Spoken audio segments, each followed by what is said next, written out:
नाम है हरिया, मैं काम करता हूँ बहुत बढ़िया, खाता हूँ खाना और रोज गाता हूँ गाना।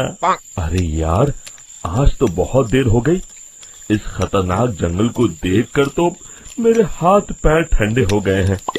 अगर मैं वक्त पर गांव नहीं पहुंचा तो मालिक बहुत नाराज हो जाएंगे।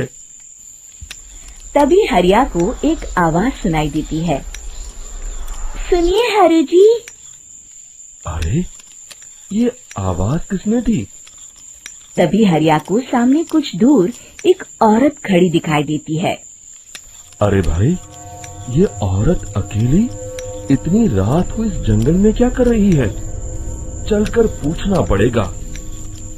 फिर हरिया अपनी बैलगाड़ी उस औरत के सामने लाकर रोक देता है और उससे पूछता है। अरे सुनिए, आप इतनी रात को इस खतरनाक जंगल में अकेली क्या कर रही हैं? तभी वो औरत मीठी आवाज में कहती है, अरे हरु जी, आप आ गए। मैं कब से आपका इंतजार कर रही थी। वैसे तो यहाँ से काफी लोग गुजर चुके हैं, लेकिन मैं खास आपका इंतजार कर रही थी। अच्छा, तुम सच कह रही हो? मुझे तो यकीन नहीं हो रहा है। वो क्या है ना, आज तक किसी ने मुझसे इतने प्यार से बात नहीं की। हाँ हाँ हरु जी, मैं सच कह रही हूँ। अब देर मत करिए और जल्दी से मुझे मेरे घर तक छोड़ दीजिए। हाँ हाँ, कौन सी बड़ी बात है, अभी छोड़ देता हूँ। आप मेरे पीछे बैलगाड़ी में बैठ जाइए और मुझे रास्ता बताते चलिए। फिर वो औरत हरिया की बैलगाड़ी में बैठ जाती है और हरिया बैलगाड़ी हाँकता हुआ आगे चल पड़ता है। फिर उस औरत के बताए हुए रास्ते पर चलते चलते हरिया बैलगाड़ी लेकर एक काली गुफा के आगे आकर रुक जाता है।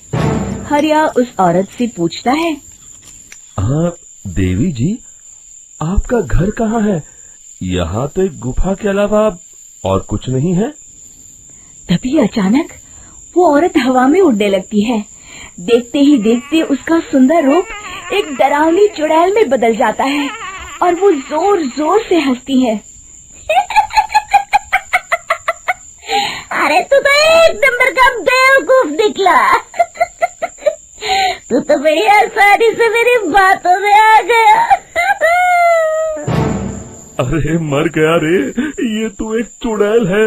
हे भगवान बचा ले, ये तो बड़ी डरावनी दिखाई दे रही है। और फिर अगले ही पल हरिया की बैलगाड़ी में रखा सारा सामान हवा में उड़ता हुआ उस काली गुफा के अंदर चला जाता है और वो चुड़ैल भी उस गुफा के अंदर जाकर कहीं गायब हो जाती है। हरिया ये नजारा देख बुरी तरह घबरा और परेशान हो जाता है। अरे, ये चुड़ैल तो मेरा सारा सामान लेकर गुफा में गायब हो गई। अब क्या होगा? अगर मैं गांव खाली हाथ गया तो मालिक मेरी अच्छी खबर लेंगे। मेरी इस बात का कोई यकीन भी नहीं करेगा। फिर आखिर वही हुआ। हरिया के मालिक चंपक सेठ को हरिया की किसी भी बात पर रत्ती भर भी यकीन नहीं हुआ। चंपक सेठ को लगा हरिया झूठ बोल रहा है और उसने ही लालच में आकर सारा सामान हड़प कर लिया है।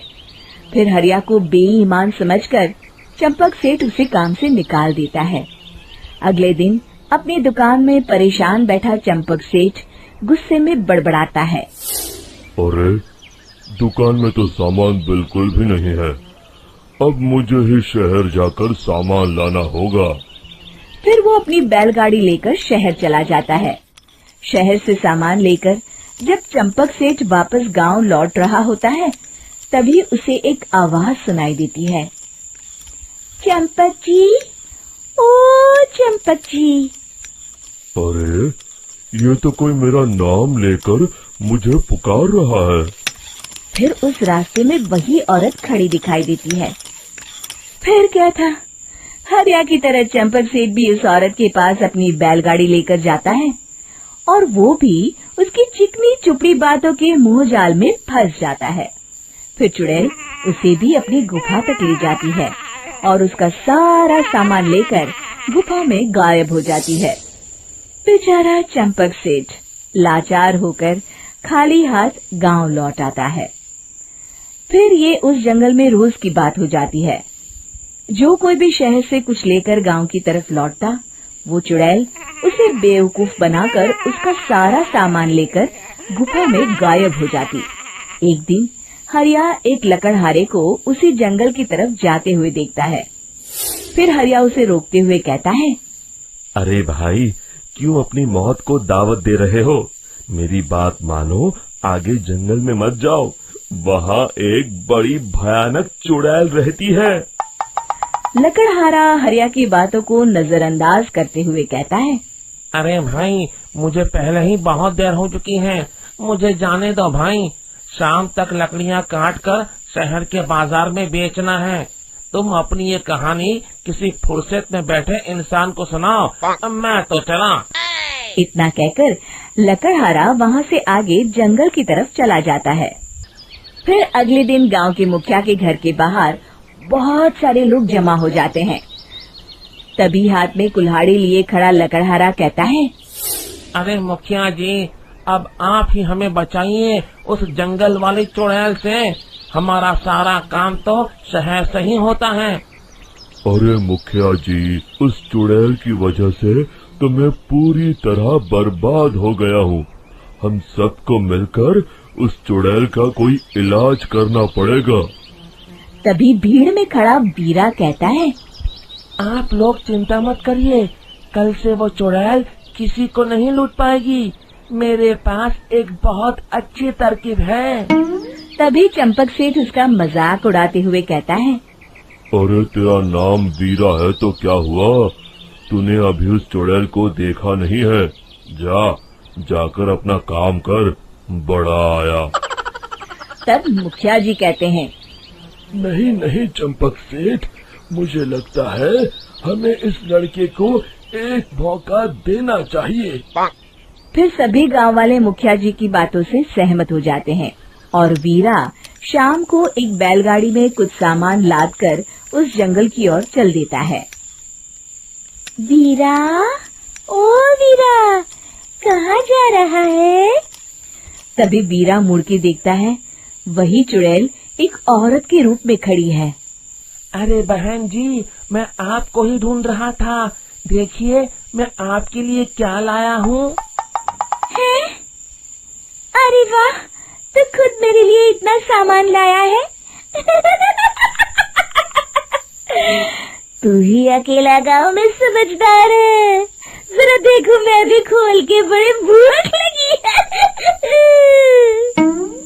जैसे ही चुड़ैल उस सामान पर से कपड़ा हटाती है, एक भगवान शिव की तेज रोशनी उसके अंदर मूर्ति से निकलती है और चुड़ैल अपने असली रूप में आकर जलने लगती है। अरे मैं जल रही हूँ, बचाओ! बचाओ! ओम नमः शिवाय! मर गई मैं! देखते ही देखते वो चुड़ैल राख के साथ उड़ जाती है और सभी गांव वाले भी वहां जाते हैं। शिक्षा बुराई पे सदा अच्छाई की ही जीत होती है। दोस्तों, हमें उम्मीद है कि आपको हमारी ये कहानी पसंद आई होगी। कृपया हमारे चैनल को सब्सक्राइब करें और सभी अपडेट्स के लिए बेल आइकन जरूर दबाएं। और हाँ, वीडियो लाइक और शेयर करना मत भूलिएगा। Bye bye.